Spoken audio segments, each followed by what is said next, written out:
Finally, you found your way to the biggest sensation on the internet. Pastor, have you seen this?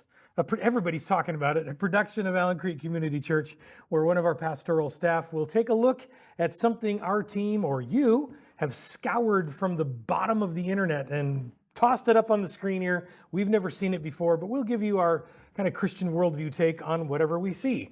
So let's see what we've got today. Somebody's saying nobody gets to heaven because they're good. Let's see what happens next.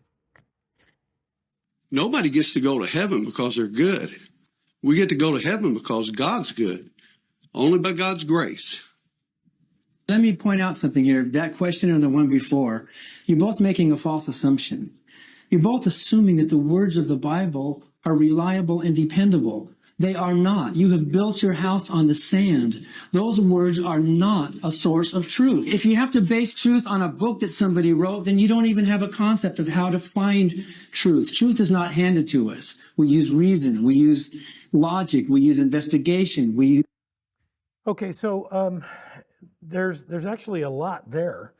I think the first thing that pops out is that he questions the truth source for the speaker, saying the Bible is unreliable. Well, there's certainly a case to be made there. One should not assume any document is reliable. There has to be evidence to support it. He doesn't present any evidence, so I don't know why he thinks it's unreliable. I'm sure he's got his reasons. I don't know who he is.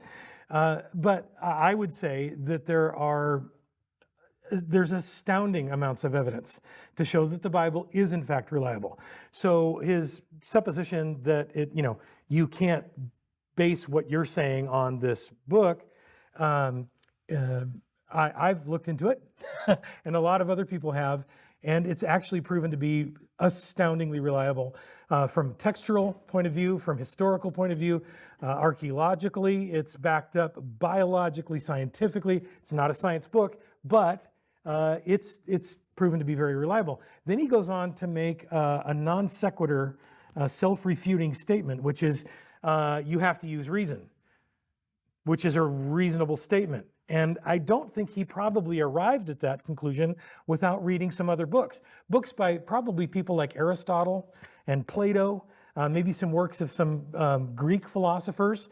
And he seems to be okay in relying on those truth sources in order to evaluate other truth sources, which is the same thing that reasonable Christians do. So he's kind of using a self-refuting argument there. So don't quote the Bible to me and think that it makes any difference. If the Bible says something is true, that probably means that it's false. Well, that's a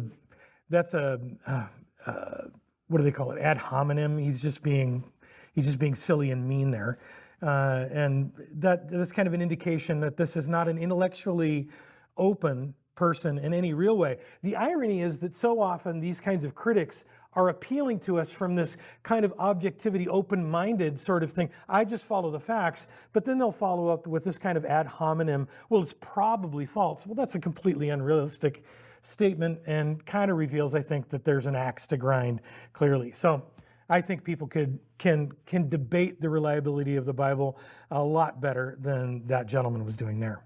Anyway, that's my quick take on it. If you've got something you want to share with us, send it to social@ac3.org. See you next time.